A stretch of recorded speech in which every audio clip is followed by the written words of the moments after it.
ఏమయ్యా మంగమ్మని పిలిచి తాంబూలాలు మార్చుకోమని చెప్పండి. ఆవిడెందుకు పిలవటం? ఒక మాట చెప్పి తాంబూలాలు మార్చుకుంటే పోయా. కన్న తల్లి పక్కనుంటే బాగుంటది కదా. తాంబూలాలు మార్చుకునే ముందు ఆమెను కూడా మాట్లాడకండి అయ్యా. మనకు తెలియని విషయాలు ఆ అమ్మాయికి తెలుస్తాయి అంటే త్వరగా మార్చుకోండి అయ్యా.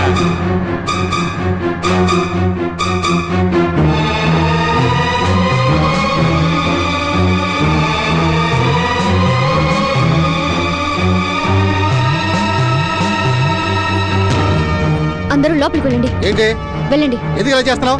లోపలికి వెళ్ళండి. ఆడపిల్లల మసులుకో. అట్లేస్తావా లేదా? వెళ్ళమంటుంటే ఏంటి నువ్వు? మేమంతా పల్లెటూరు వాళ్ళం, కత్తిని చూస్తే భయపడతాం అనుకున్నావా? మర్యాదగా లోపలికి వెళ్ళండి. ఏంటమ్మా? ఇంతకు ముందు ఎక్కడ కూర్చున్నారో అక్కడే కూర్చోండి.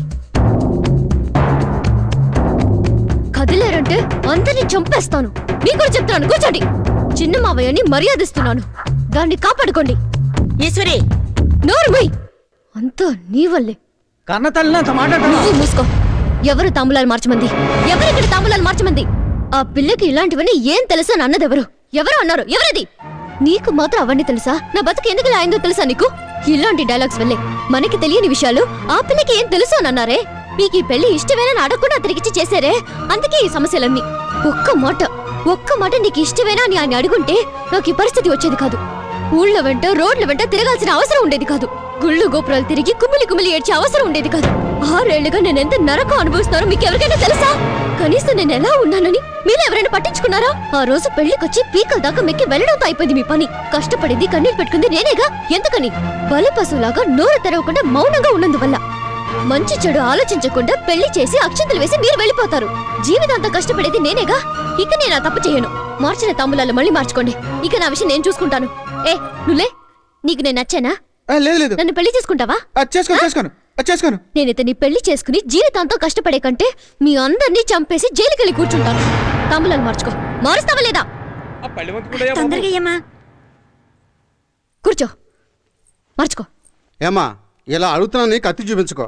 మరి జీవితంలో ఇంకో పెళ్లి చేసుకోవా? ఎందుకు చేసుకోను?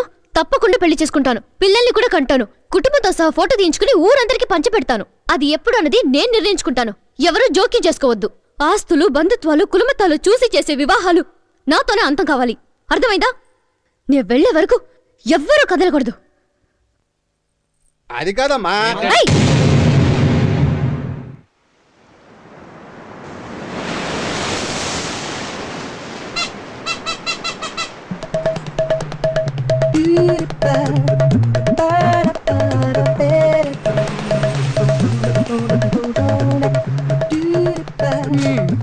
పందెం డబ్బుల్ది ఎందుకు?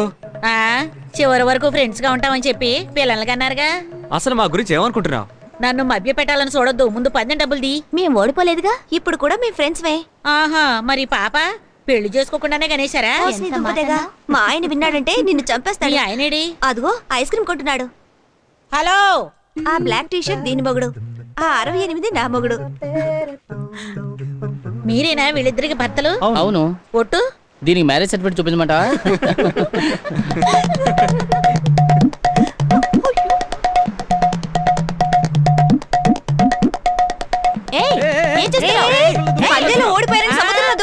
పందెమే మాకు మాటే ముఖ్యం.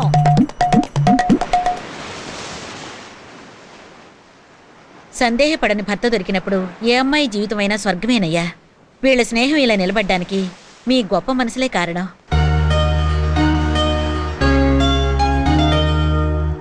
హలో, ఏమిటి? ఈవిడ గురించి అడగలేదే? అయ్యో, నన్ను వదిలేయండి బాబు.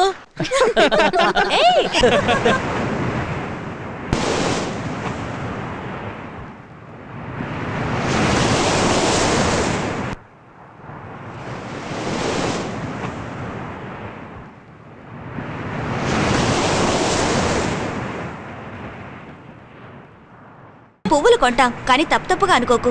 ఒక అబ్బాయి అమ్మాయి బీచ్కి వస్తే వాళ్ళు లవ్వర్సే అయి ఉంటారని ఊహించుకోవడం చాలా తప్పు.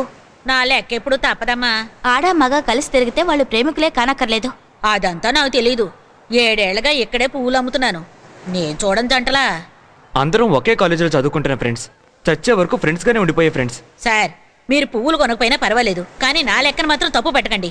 మీలా ఇక్కడికి వచ్చే వాళ్ళందరూ లవర్స్గా వచ్చి స్నేహితులుగా విడిపోతుంటారు, లేదా